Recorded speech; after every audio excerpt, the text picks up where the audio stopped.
Okay. Well, good day, and welcome to the virtual information session with candidates from the Ottawa Vanier riding. Bonjour et bienvenue à la séance d'information virtuelle avec les candidats de la circonscription d'Ottawa-Vanier. Mon nom est Robert Giroux, and I am president of the Ottawa branch of the National Association of Federal Retirees. And it is my privilege and honor to serve as your host facilitator for today's session. Cette série de séances d'information virtuelle avec les candidats dans chacune des 8 circonscriptions d'Ottawa est le résultat d'une solide collaboration entre l'Association nationale des retraités fédéraux, le chapitre d'Ottawa de l'Association canadienne des individus retraités, CARP, et le Conseil sur le vieillissement d'Ottawa. I would like to thank the members of our three organizations for attending today's session.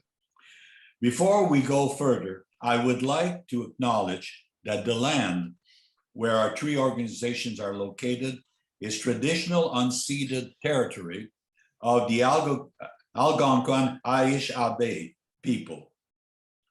Our association, CARP, and the Council on Aging were eager to work together to make these meetings happen.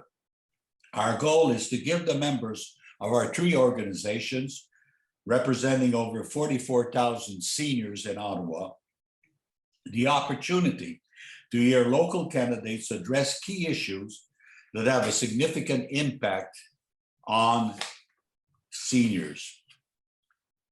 Nos trois organismes s'occupent de plaidoyer. Nous plaidons au nom de nos membres afin qu'ils puissent vivre une retraite sûre, sécuritaire et en bonne santé. Nous estimons que notre rôle consiste à les aider à prendre des décisions éclairées au sujet de l'avenir. Nous encourageons nos membres à s'exprimer à la prochaine élection et à voter. On peut voter de diverses façons cette année, comme l'explique le site web d'Élections Canada. I want to warmly welcome the candidates who are here with us today to address these issues. Today we have with us Mona Fortier. Bonjour, Mona, the Liberal Party candidate. Lise Pascal Inamuko, du Nouveau Parti démocratique, the New Democratic Party candidate. Est-ce que Christian Prou est avec nous? Well, he may join us.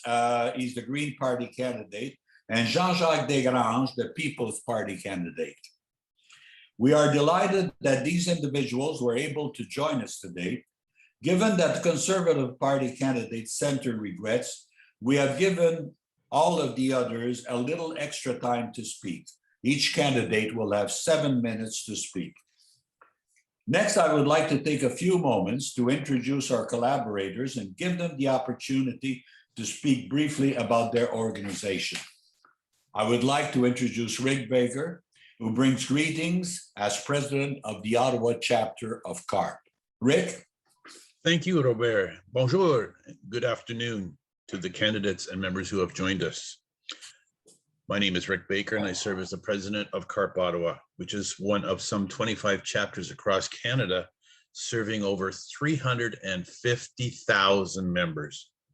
We are the largest seniors advocacy association in Canada, and it's our goal that all seniors and retirees have a good quality of life in their later years. We offer numerous benefits and programs. And in Ottawa, over the last year and a half, some 50 virtual webinars on many different topics that our members have identified as important to them.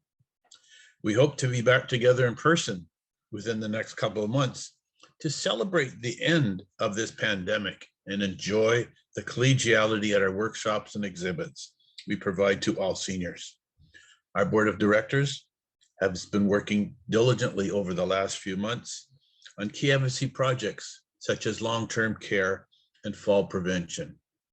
We are very pleased to collaborate with COA and NAFR on these all-candidate meetings to hear prospective politicians respond to our key themes we have chosen. I wish all of the candidates the best of luck in their campaigns. Merci. Thank you very much, Rick. Now, I would like to introduce Yves Leduc, who is a director on the board of the Council on Aging, and who also serves as the Council's Chair of Community Engagement, and who brings you greetings from that organization. Yves? Merci Robert. Et au nom du Conseil sur le vieillissement d'Ottawa, je souhaite la bienvenue à tous les participants qui ont pris le temps d'être parmi nous aujourd'hui pour entendre ce que Mme Fortier, Mme Inamuko, M. Desgranges et nous l'espérons M. Proulx ont à partager avec nous cet après-midi. Le Conseil sur le vieillissement d'Ottawa est un organisme bilingue à but non lucratif et il est voué à l'amélioration de la qualité de vie de tous les aînés vivant dans la grande région d'Ottawa. As a council, we strive to promote and champion the basic tenets of an inclusive, caring city and the importance of community-wide engagement with a special focus on the vulnerable and isolated older adults. Concerns and issues of older adults are identified and solutions are sought through forums, research projects, and partnership networks. And the activity that we are co-hosting today is a good example of how we are able to collaborate on issues that are common to our respective organizations. J'aimerais partager avec vous mon expérience avec les centres de soins de longue durée, qui se résume essentiellement aux 6 dernières années où et ma mère et mon père ont fait des séjours pour y malheureusement terminer leur jour.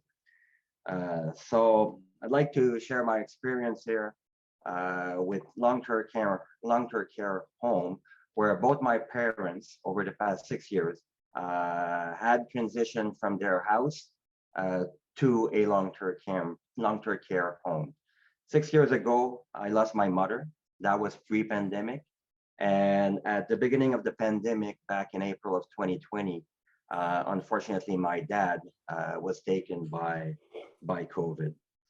So I have therefore witnessed the lack of resources in long-term care home well before the pandemic hits all of us. Dramatically, the pandemic has taken the life of many older adults, and it has worsened the challenges that health workers have been facing for far too long, such as lack of personnel, lack of training, and lack of resources. Permettez-moi ici de souligner le travail extraordinaire que les travailleurs de la santé ont fait au cours des derniers 18 mois. C'est une situation qui était vraiment loin d'être facile. Mais le point sur lequel je veux insister ici, c'est que avant la pandémie, déjà, il y avait des problèmes au niveau des centres de soins de longue durée. La pandémie ne fait que amplifier ces problèmes, a amené cette question-là sur la place publique. Aujourd'hui, heureusement, les gouvernements ou le gouvernement et les différents partis qui siègent à la Chambre des communes ont commencé à mettre sur pied différents programmes pour adresser cette question-là.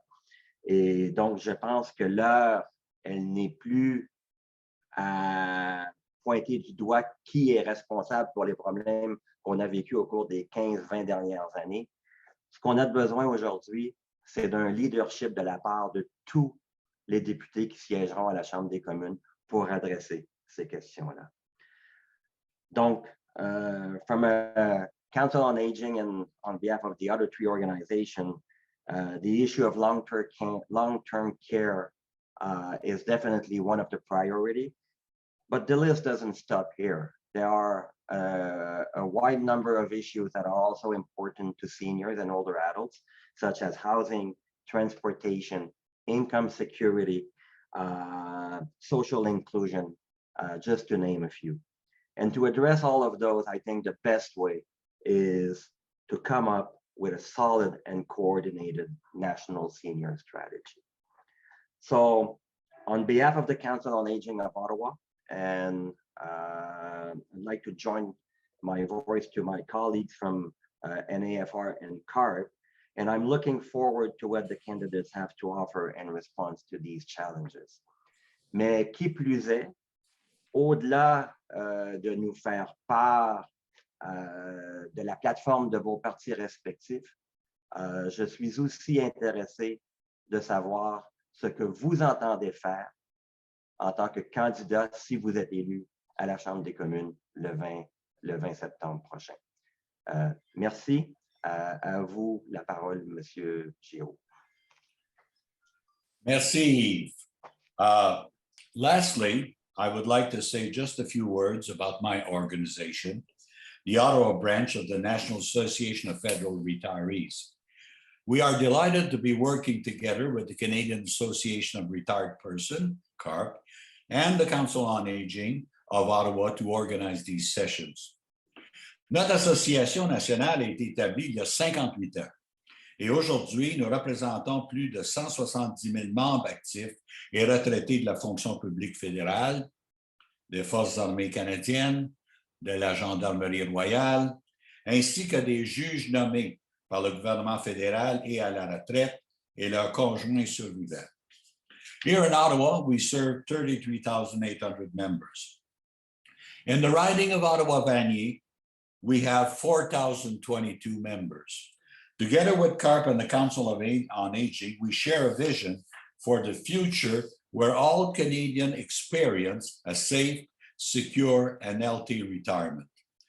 As the name of our association indicates, we put special focus on protecting the pensions and benefits of federal retirees.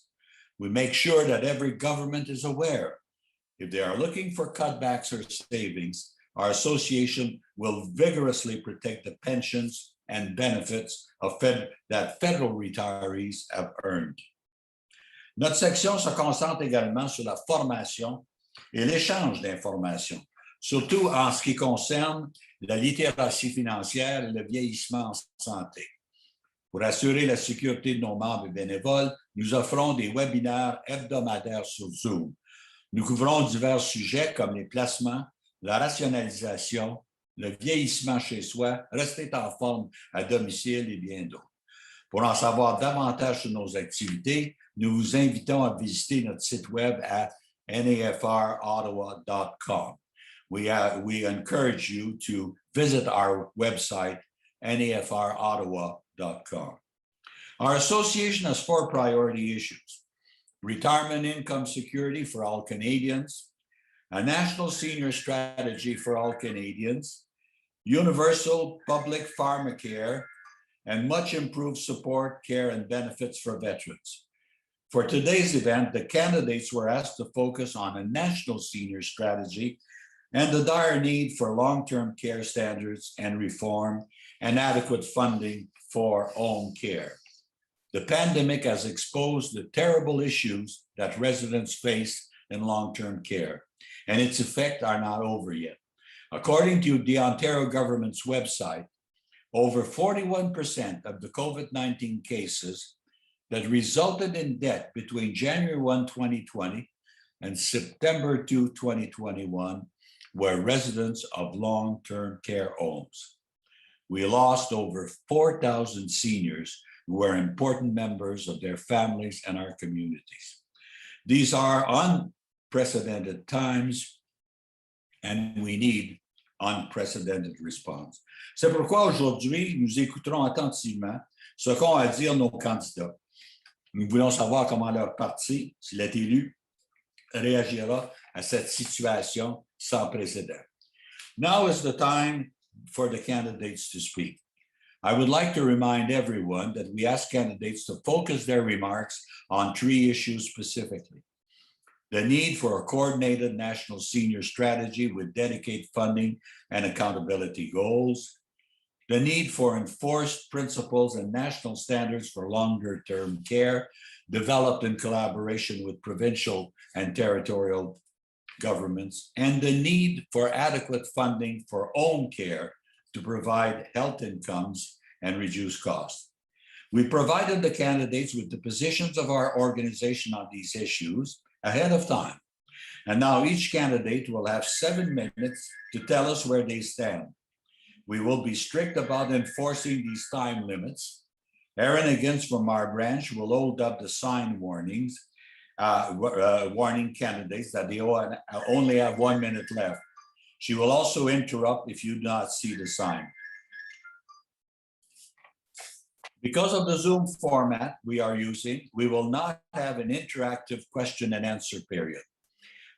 After today's session, we will provide you with the email addresses that we have been given for the candidates, and you will be able to follow up on your own after the session is over. We're also taping the session, and we will provide you and the candidates with the link to this recording after the session is over. Our first speaker today, notre première personne qui va parler aujourd'hui, c'est la candidate du Parti libéral, Mona Fortier. Mona. Merci beaucoup, Robert. Good afternoon, everyone. Bonjour tout le monde. C'est un très grand plaisir d'être ici avec vous aujourd'hui. Un moment très spécial cet après-midi pour nous en tant qu'équipe et pour notre communauté. Et je veux remercier l'Association nationale des retraités fédéraux pour l'organisation de cette importante rencontre et aussi à CARP et le Conseil sur le vieillissement de vos efforts de dialogue comme partie prenante pour représenter les intérêts des aînés et des personnes retraitées. Et j'espère que vous êtes tous en bonne santé et que vous ayez eu l'occasion de recevoir vos 2 vaccins. Nous l'avons dit et nous le confirmons encore, la vaccination est notre meilleure ligne de défense contre la COVID-19 et ses inquiétants variables. Et c'est la raison pourquoi le gouvernement libéral a travaillé sans relâche afin d'obtenir suffisamment de doses pour tous les citoyens canadiens bien avant l'échéancier original. Cependant, la pandémie n'est pas terminée et si nous ne poursuivons pas la lutte contre la COVID-19, nous pourrions perdre les gains que nous avons durement obtenus. Et avant de continuer, j'aimerais moi aussi prendre un moment pour souligner que je suis en ligne depuis mon bureau de campagne qui est situé sur les territoires traditionnels de la nation algonquine et Anishinaabe. Since 2017, as Member of Parliament for Ottawa-Vanier, it has been an honor to work for you and be your voice in the House of Commons. With our shared commitment to doing better, we have done so much for seniors and retirees in Ottawa-Vanier, the city, and the National Capital Region.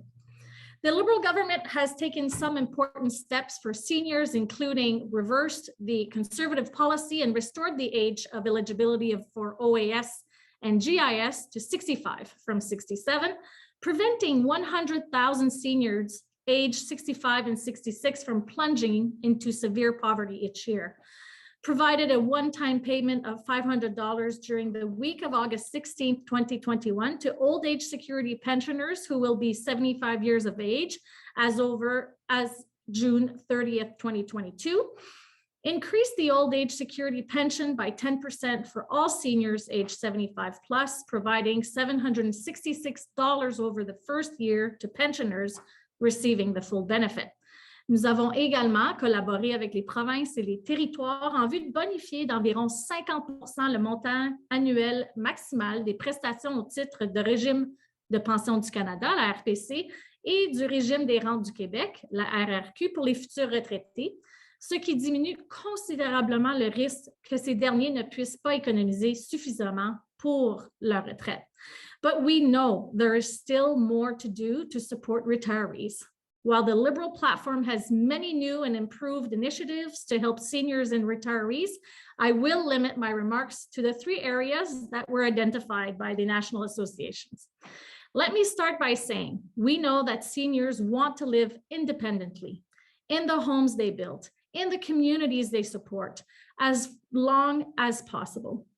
And that is why we are proposing to double the home accessibility tax credit to $20,000, putting up to $1,500 back in the pockets of Canadians who need it. We also know that we place a high premium on taking care of one another.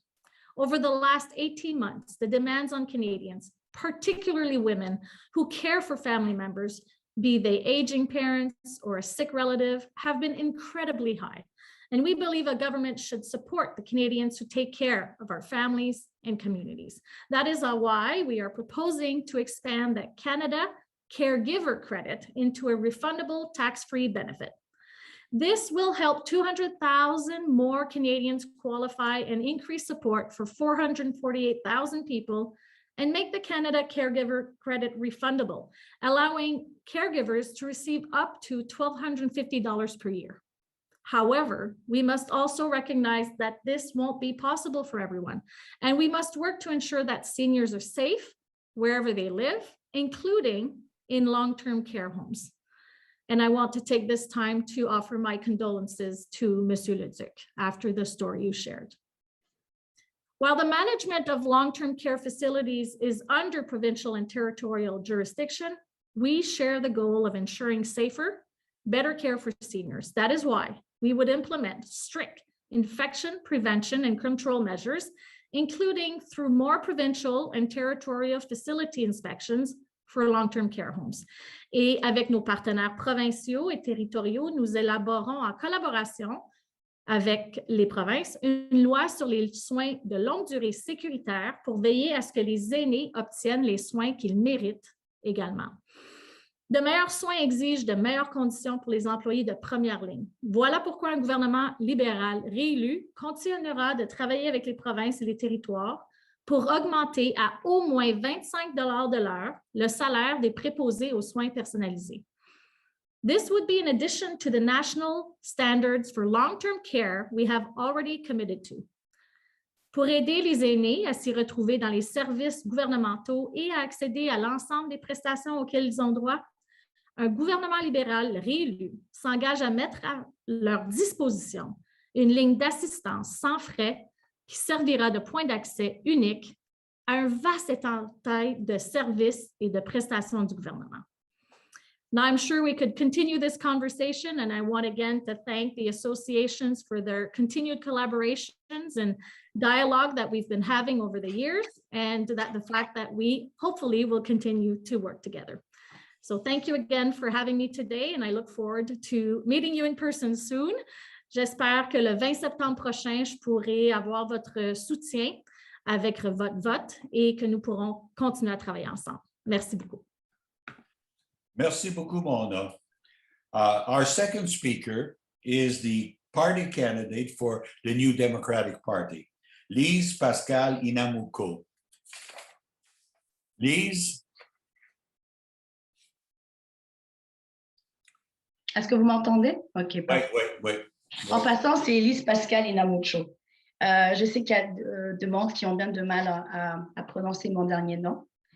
Je veux commencer d'abord par donner mes condoléances à toutes les personnes qui ont perdu leurs êtres chers durant la pandémie dans les résidences de soins de longue durée. Ainsi, c'est M. Yves Leroux, je ne me souviens plus de votre nom. Votre histoire m'a beaucoup touchée. Et c'est pour ça que moi, j'ai peur pour mon père qui est maintenant, qui a dans les 70 ans, et on a peur de le mettre dans une résidence de personnes âgées parce que, justement, on veut le garder à la maison pour y recevoir des soins parce qu'on voit que nos aînés ne sont pas bien traités. Et cela m'entraîne justement à vous parler de ce que le parti NPD compte faire. Vous savez, nos aînés, our seniors, have worked hard for our country and they deserve better care, better treatment. What we're going to do in regards to three things I'm going to say real quick before I go to the Secretary of Pensions. Quality home care and long-term care. New Democrats, we believe that families need access to quality home care and long-term care no matter where they live.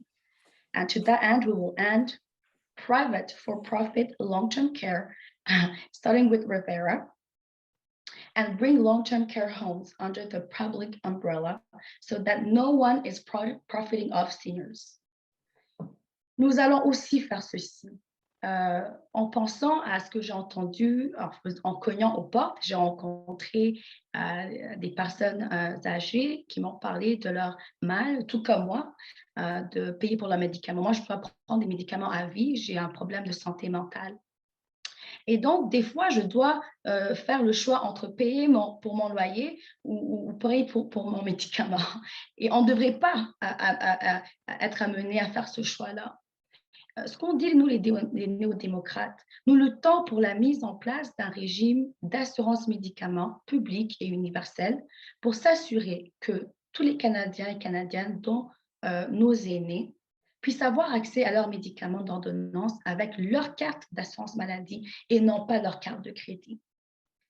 And when it comes to security for all seniors, we will make seniors' healthcare a priority. We will reduce isolation and tackle seniors' poverty. And how are we going to do that? We're talking about guaranteed basic income. I'm not going to tell you how long we've been hearing it from another political party, but people are really struggling financially.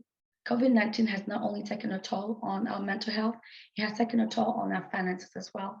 And seniors are struggling. I've talked to seniors who told me a federal employee who is retired now, thinking that she will be receiving a very fat pension. She was disappointed. She told me, Belize Pascal, I'm only receiving $800 a month and I have to pay a rent of $1,400 on Saint Laurent near Chemin Montréal. And I was like, really? But I think she was also on disability. And she said, the only reason why I'm able to carry on is because I'm divorced and I was able I'm getting some money from my husband. And also I was able to get the money from the house we sold. Other than that, I don't know how we have been able to do it. I'll go back to the pension letter.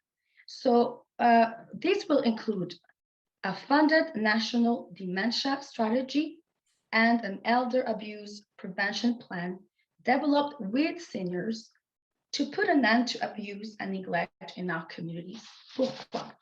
Tout le monde mérite de vieillir confortablement et dans la dignité en tant que membre à part entière de la communauté. Et donc, le gouvernement, vous savez, le conservateur a fait passer l'âge de la retraite de 65 à 67 ans sans consultation. Et le gouvernement libéral a refusé de protéger les pensions des travailleuses et travailleurs et s'est traîné les pieds pour véritablement régler les problèmes de santé auxquels sont confrontés nos aînés. Plus la population vieillit, plus nous devons faire de meilleurs choix pour être prêts à répondre aux besoins des personnes aînées et nous assurer que chacun puisse vieillir dans la dignité. Ce n'est pas le cas maintenant.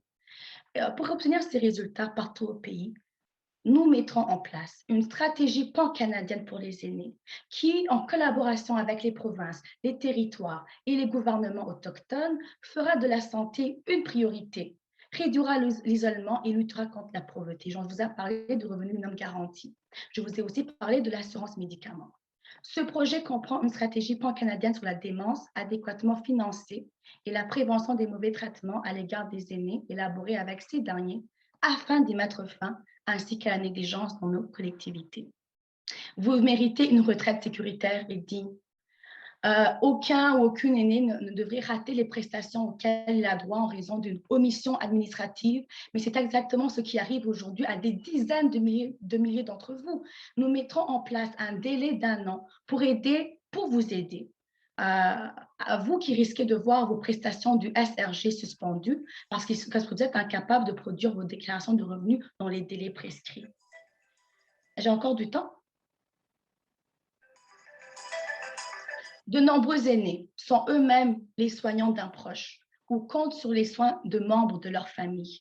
Afin de rendre la vie un peu plus abordable pour les aidantes et aidants naturels, qui sont en grande majorité des femmes, nous rendrons le crédit d'impôt pour aidants naturels remboursable.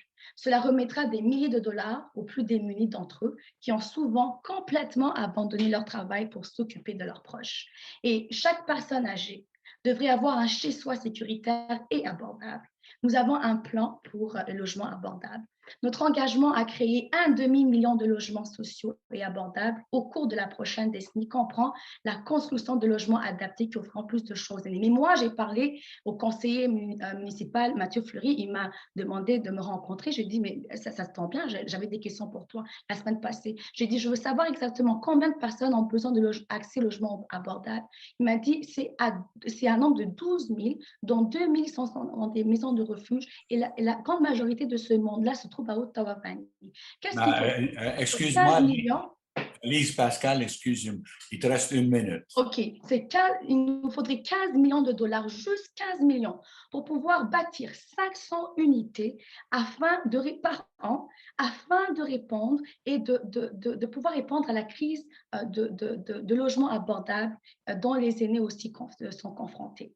Donc, j'espère que je réponds à votre question. Nous avons un plan qui nous permet de prendre soin les uns des autres et vous méritez meilleur. Ne pas être pris pour acquis, c'est ça que nous voulons pour vous à Ottawa-Vanier, mais aussi au Canada. Merci beaucoup, Lise Pascal. Our next speaker is the Green Party candidate. Notre prochaine personne qui va parler est le candidat du Parti vert, Christian Prou. Bonjour, Christian. À vous la parole. Bonjour, Robert. Merci. Grand merci pour m'avoir invité aujourd'hui pour donner une chance de donner mes points de vue aussi en même temps. J'aimerais aussi reconnaître qu'on est sur la terre non cédée des Anishinaabe.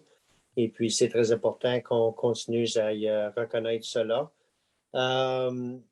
Et puis, aussi en même temps, j'aimerais remercier l'Association nationale des retraités fédérales et aussi CARP. Je regrette, je ne connais pas trop l'acronyme exact pour CARP, mais Rick Baker, thank you also. Our party plans to expand in the scope of medical services available to every Canadian, including seniors, for full and holistic care that includes mental and physical health. So, pour mettre en dedans de l'umbrella de Health Canada, c'est de tout comprendre. Et puis, parce que c'est très important, we need a balanced approach and everything has to be included in healthcare. It's the best way to be able to put in policies that are not for profit and it'd be better served for everyone.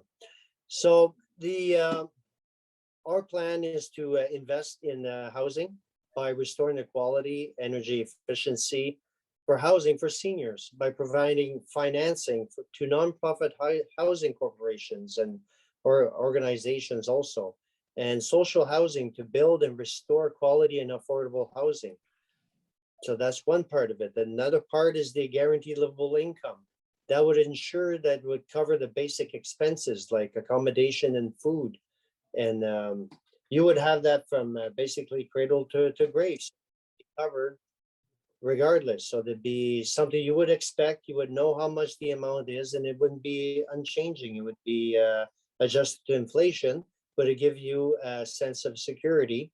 And you could replace and augment all the other programs that we already have. Then long-term care reform. It's really important that we bring long-term care under the Canada Health Act, because that's where you get universal care, and universal care is for everyone. And that will ensure that every person in long-term care in Canada has access to quality and affordable care. It would improve the quality of care in long-term facilities. It would create enforceable national standards, because it's important that it be the same everywhere. We would provide transformative investment for seniors' care, including infrastructure and staffing funding. It's nice to put up buildings, but you need the staff to look after it too, and you have to pay them appropriately also. It would require emergency and pandemic preparedness, including providing proper and adequate supplies of personal protective equipment and testing for COVID and for staff, family caregivers, and residents. Set a national standard of 4 hours of regulated care per day for each long-term care resident to make sure that they're well covered, to make sure that nobody falls under the cracks and ends up in a closet somewhere that nobody knows about. Enforce national standards of care through accountability and penalties. Ensure safe family access to long-term care facilities. Families must be able to see their loved ones. It's a need. You can't just like put someone in a bed somewhere, nobody can go see them. We've seen that through the pandemic. It was like the hardest part of the pandemic was the fact that you could not have contact with your loved ones. And especially when it was a pandemic, it was a crisis. It's when you most need people around you. And then we would improve the quality of life of workers in long-term care, because that's very important too. It's a demanding work, and you need to have the people with the proper quality of life so that they can feel included with the solution. We would increase and stabilize staffing in long-term care homes, and none of this like temporary here and back and forth. You should, if you work in a long-term care home, you should staff it properly and have full-time staff there, and have some temporary staff as replacement just in case, but that'd be about all. And be to improve training and fair pay for workers, benefits, and paid sick leave. It prioritize senior care and long-term care skills for immigration status. To invest in home and community care also. So because home care is much better than community care if you can stay at home. So it's to provide a dedicated senior care transfer to provinces and territories to ensure that we can make specific improvements to the home, to the community and long-term care separate from the federal health transfers. Shift long-term care policy towards aging in place. Include transformative investment in home and community care, retirement communities,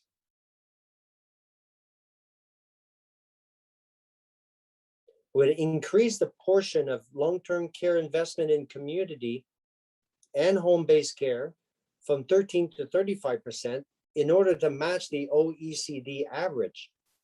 We would end for-profit long-term care facilities and reorient those towards community-based models. Make the caregiver tax credit a refundable. Christian, Ouais. vous avez une minute qui vous reste. Okay. Une minute. Then, okay, and then we would have to fully fund national dementia strategy, and that's to increase the overall investment from 50 million to 150 million over 5 years in the field of research. Ensure seniors violence and abuse prevention. Establish a federal office of senior advocate to provide systemic oversight and leadership on issues related to current needs of Canadian seniors, as well as provide insight, analysis, direction of future needs, and a national elder abuse and neglect strategy to raise awareness and provide funding for instances of elder abuse and neglect around the country. And then there's be really important for the veterans. The Green Party platform endorses a guaranteed livable income for veterans and all Canadians as a means of support while accessing the services they need. This helps to reduce the tremendous emotional and financial burden veterans and their loved ones are already grappling with. Thank you very much and have a great day. Merci beaucoup, Christian.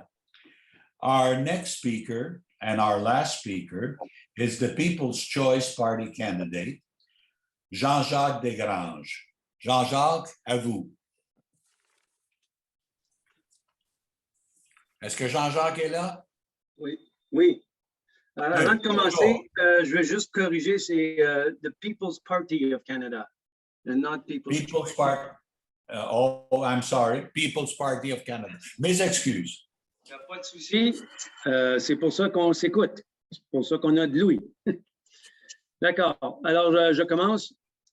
Alors, merci de me donner l'occasion de faire valoir les points du Parti populaire du Canada par rapport aux aînés.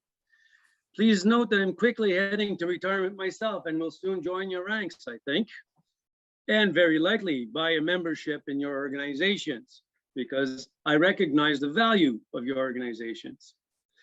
Je parlerai en premier lieu de l'abandon des aînés par les niveaux de gouvernement dans la gestion de la crise COVID. I will then speak to the federal responsibility with regards to the elderly, and finalement, je vais parler de l'avenir.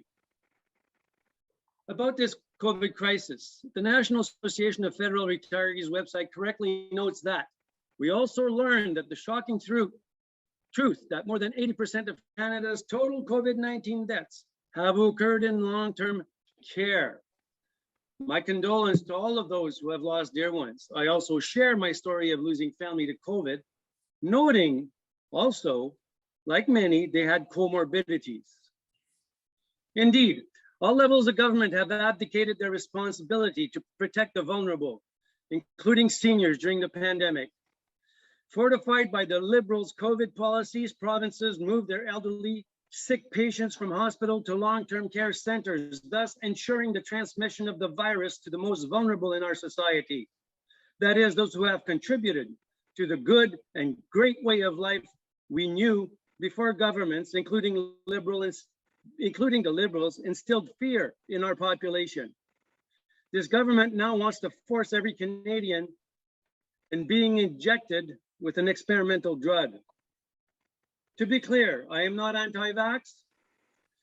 Some people take pleasure in saying so, but it's not true. I continue to take vaccines recognized to work, like the yellow fever vaccine. But the studies and the stats that are now coming out from labs around the world, Israel in particular, bring in doubt the efficacy of the vax that we are being told to take, as evidenced by the number of booster shots needed to keep them alive.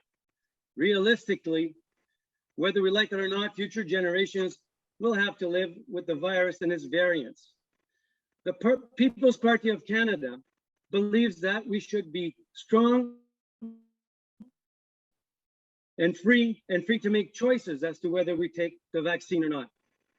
When it comes to seniors and the care they should receive, indeed, the PPC believes that, as with other vulnerable populations, quality healthcare and support must be provided.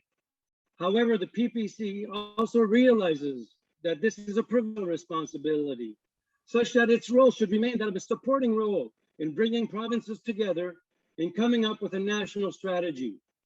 Certainly, it is not up to the federal government to impose, through the use of bribes, for example, its views on how these issues should be talked out.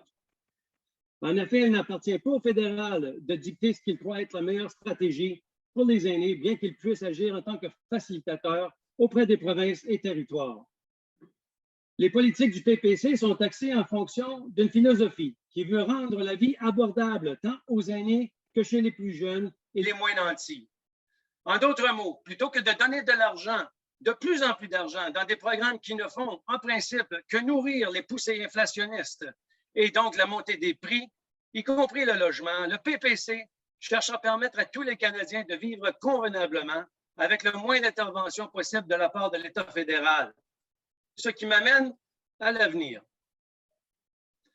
But before I go to the future, I would like you to know, and I know this from very reliable sources, that the present Liberal government has chosen to do away with retired public servants, especially the older ones. In fact, I was told by a Liberal person, no less, that the government does not want white heads in its administration in the running of its affairs.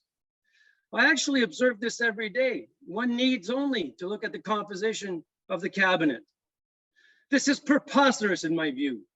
Federal retirees are by and large the best source of wisdom, as are our elderly, as the Indigenous actually recognize, for they have a lot of respect for their elderly. The wisdom that they have can help governments in everything. And now our government has dispensed with this, choosing instead to focus on making them comfortable so that they don't ruffle any feathers. This is what this government seeks to do. Ils veulent vous amadouer. En ce qui concerne les anciens combattants qui est de la juridiction fédérale, toutefois, je vous réfère à la politique du PPC qui a été élaborée de concert avec les anciens combattants. Cette politique se trouve sur notre site web, peoplespartyofcanada.ca. Now let's go back to the future. While the future is important, your future, it's imperative that we ensure that seniors are not at least financially and from a health perspective, left out to dry. It is important to inscribe your purpose and mine and everybody else in respect of the generations to come as well. The other parties merely speak of spending, spending, spending. Must I remind them and other folks and folks my age know that money does not grow on trees? Have you given thought that you are leaving what you are leaving to your grandchildren? The Liberals have pledged and continue to pledge billions of millions of dollars of all kinds to domestic projects and abroad, mostly on social transformation or social re-engineering. To be abrupt, and that includes leaving seniors' minds and wisdom out, as I just explained. Perhaps the solution lies in ensuring empathy in our communities, by our local communities, our neighbors, the people we know.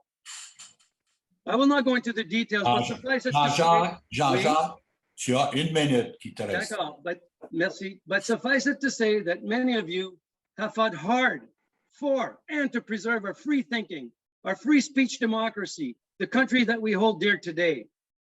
But let me ask, what is, dear seniors, your most precious thing? I would not be surprised if they are your children, your grandchildren, and great-grandchildren. It would follow then, while we must ensure that our seniors are taken care of, we must also turn our attention to the country that we want to live and the country we want to leave for the next generation. Enfin, il est sûr et certain que le PPC verra respecter les plans de pension des employés fédéraux, car ces fonds leur appartiennent, les ayant acquis à force de travail acharné. Le PPC respectera aussi les plans de pension d'autres institutions, ainsi que le régime de pension du Canada, qui a été bonifié, on le reconnaît, et le plan de sécurité de la vieillesse, qui, eux, sont clairement du domaine fédéral. Je vous prie donc de voter Jean-Jacques Desgranges, de voter pour le candidat PPC. Je vous remercie de m'avoir laissé ce moment pour discuter. Merci beaucoup, Jean-Jacques. Merci bien. Nous remercions les candidates et les candidats de leur préparation et de leur participation à cet événement. Et nous leur sommes reconnaissants de leur engagement envers les aînés de leur circonscription et de partout au Canada. After today's session, we will send you an email that will include the contact information to help you follow up with the candidates one-on-one and the link to the session's recording. We will also include a link to a short survey to collect your feedback on this event and a link to the Elections Canada website that describes your options for voting. On behalf of the Ottawa chapter of the Canadian Association of Retired Persons, the Council on Aging of Ottawa, and the Ottawa branch of the National Association of Federal Retirees, thank you all for joining in today. Have a great day. Please vote on September 20. Merci de vous être joints à nous aujourd'hui et surtout, allez voter le 20 septembre. Thank you.